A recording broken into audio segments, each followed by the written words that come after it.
여러분, 혹시 요즘 밤에 잠을 설치신 적 있나요? 내가 모르는 사이에 뭔가 놓치고 있는 건 아닐까? 하는 불안감 때문에 말이에요. 무슨 소리야? 나는 평생 성실하게 살았는데 뭘 놓쳤다는 거야? 맞습니다. 하지만 제가 지난주에 직접 겪은 일을 말씀드리면 생각이 달라지실 거예요. 저희 상담소 근처에 사시는 문경숙 할머니, 올해 76세이신데 정말 모범적으로 사시는 분이에요. 할머니께서 조그만 투룸을 젊은 부부에게 월세 38만 원에 빌려주고 계셨거든요. 그런데 어느 날 갑자기 시청에서 공문이 날아왔어요. 신고 의무 위반이라며 과태료 80만 원을 내라는 내용이었어요. 할머니가 저를 찾아와서 떨리는 목소리로 말씀하시더라고요. 선생님, 나는 뭘 잘못했는지도 모르겠어요.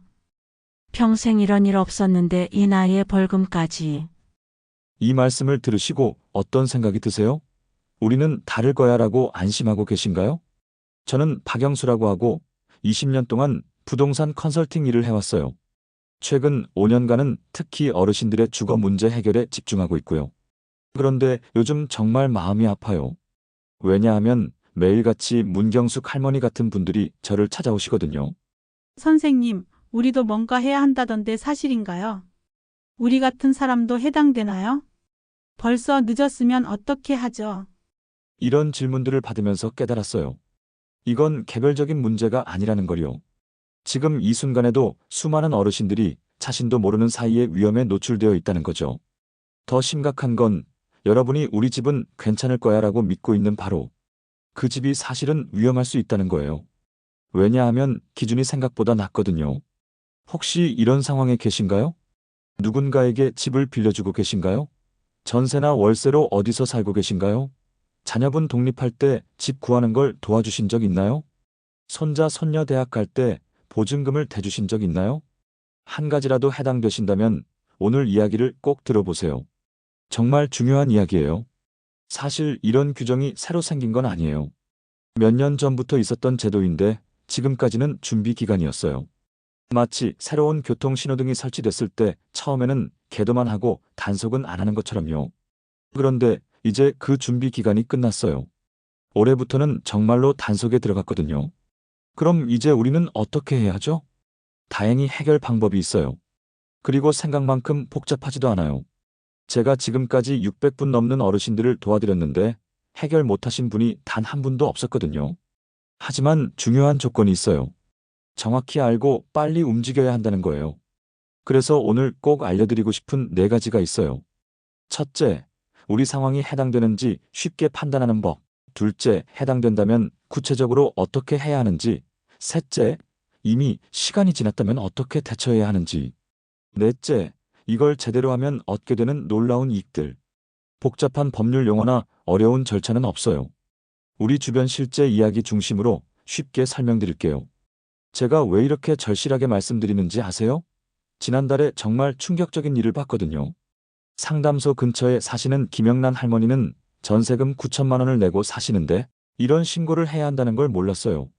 귀찮은 일은 나중에 하자 하시면서 계속 미루셨거든요.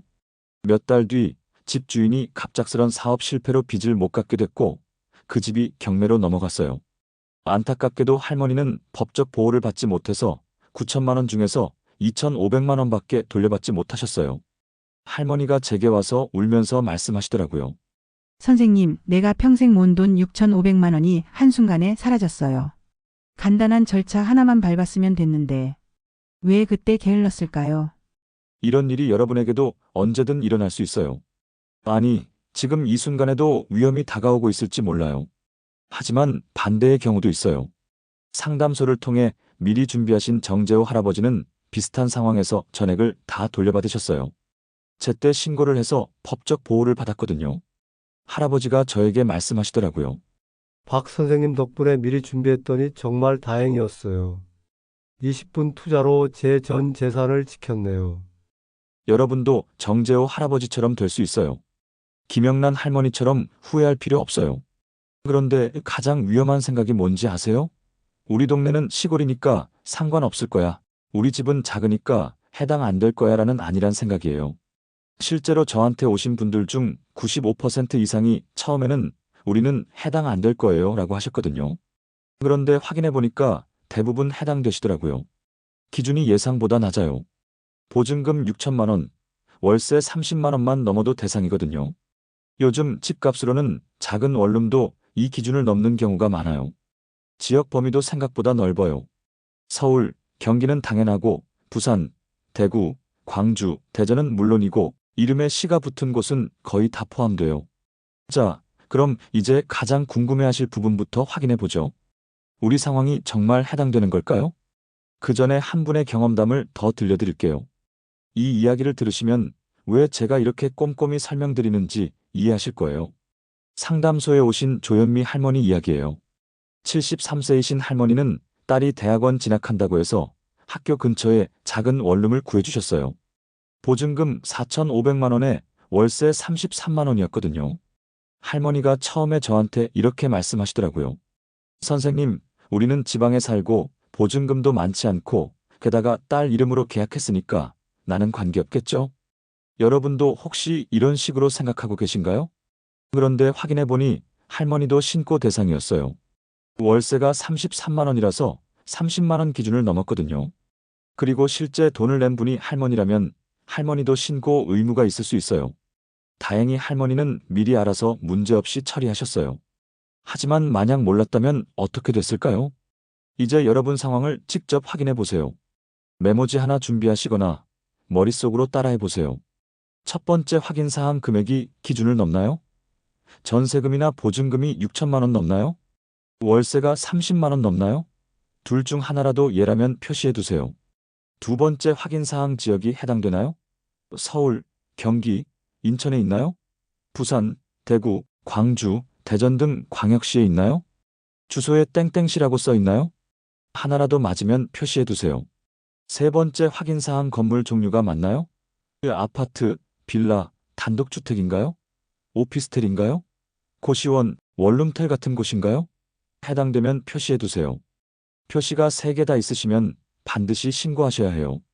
2개만 있어도 자세히 확인해 보시는 게 좋아요. 아, 우리도 해당되는구나. 당황하지 마세요.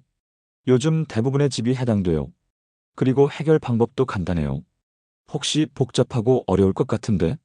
하고 걱정되시나요? 전혀 그렇지 않아요. 실제로 도움을 받으신 신명자 할머니 사례를 들려드릴게요. 80세이신 할머니는 나는 평생 이런 복잡한 일은 못 해봤어라고 하셨어요. 그런데 막상 해보시니까 너무 쉬웠대요. 할머니가 나중에 말씀하시더라고요. 선생님, 이게 이렇게 간단한 줄 알았으면 왜 그렇게 겁을 냈나 싶어요. 동사무소 가서 20분 만에 끝났는데 말이에요. 방법은 정말 간단해요. 첫 번째 방법은 동사무소 방문입니다. 준비물도 많지 않아요. 임대차 계약서와 원본 계약서, 복사본 1장, 미리 복사해서 가세요. 신분증, 주민등록증이나 운전면허증 도장, 서명도 되지만 도장이 편해요. 요즘 대부분 동사무소에 어르신 전용 창구가 있어요. 거기 가시면 친절하게 다 도와드려요. 두 번째 방법은 컴퓨터로 직접 하는 거예요. 컴퓨터 다루실 줄 아시는 분들은 집에서도 할 수 있어요.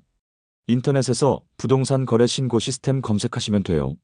하지만 혼자 하기 어려우시다면? 세 번째 방법은 가족 도움받기입니다. 자녀분들이나 손주들에게 부탁하세요. 젊은 분들은 컴퓨터로 금방 해드려요. 가족분들이 도와주실 때 필요한 건 여러분 신분증, 계약서, 그리고 여러분 휴대폰이에요. 본인 확인을 해야 하거든요.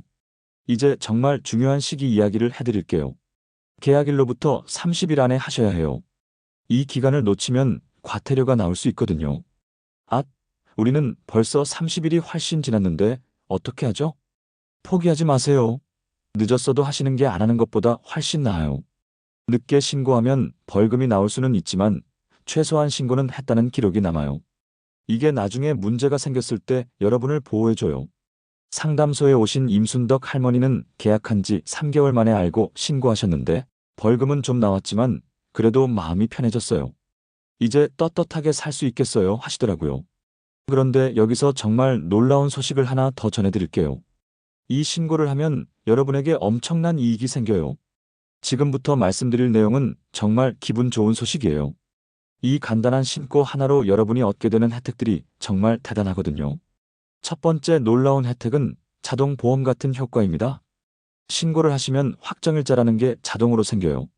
이게 뭐냐면 여러분 보증금을 법으로 단단히 보호해주는 방패 같은 거예요.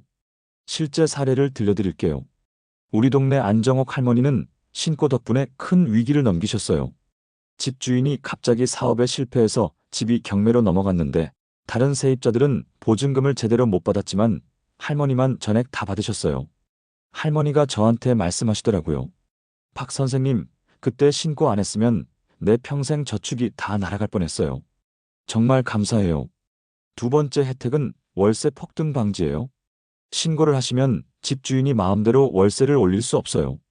1년에 5%까지만 올릴 수 있거든요. 우리 상담소에 오신 서명수 할아버지 경험담이에요.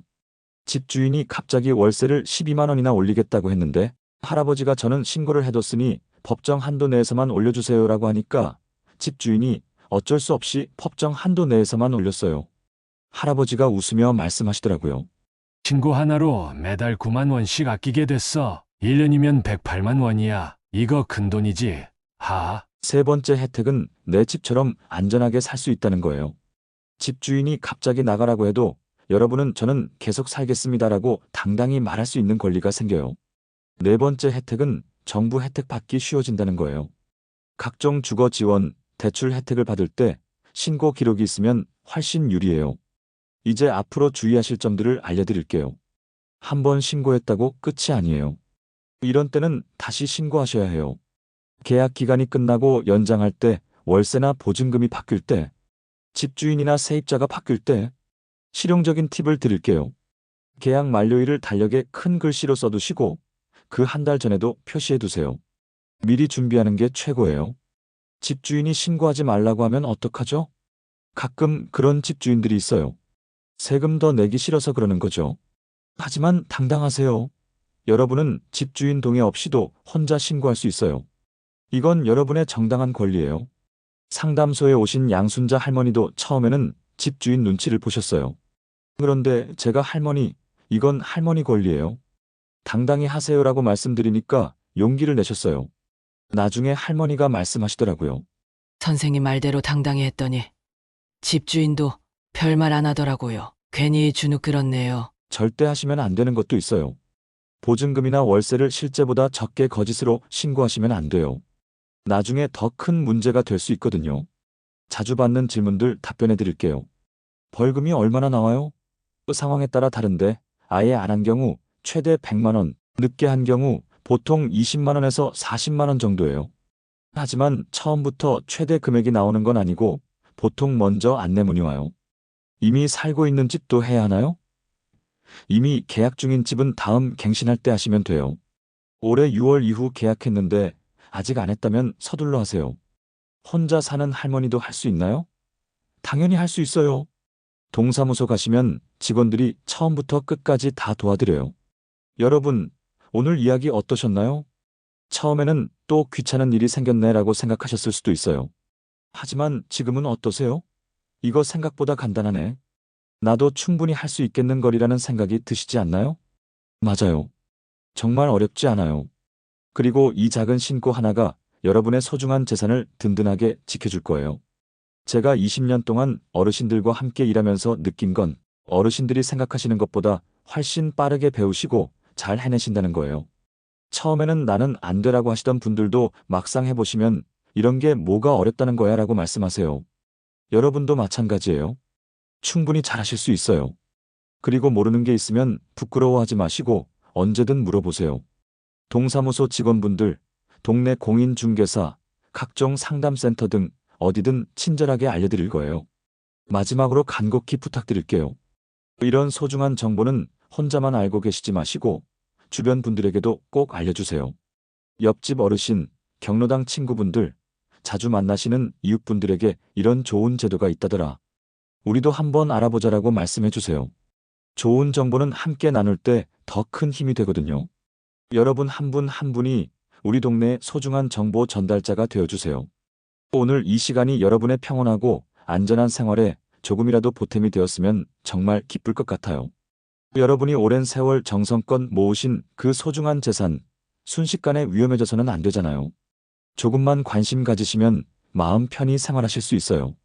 모르면 두렵지만 알고 나면 별거 아닌 일들이 인생에 참 많아요. 오늘 우리가 함께 알아본 이것도 그중 하나고요. 건강하시고 항상 좋은 일들만 가득하시길 바랍니다. 혹시 오늘 내용이 도움이 되셨다면 아래 좋아요 버튼 눌러주시고요. 구독과 알림 설정도 해주시면 앞으로도 어르신들에게 실질적으로 도움이 되는 정보들을 계속 전해드릴 수 있을 것 같아요. 여러분의 가족, 친구분들도 이런 정보가 필요하실 테니 영상 공유도 부탁드려요. 다음에도 더 유익한 내용으로 찾아뵙겠습니다. 진심으로 감사합니다.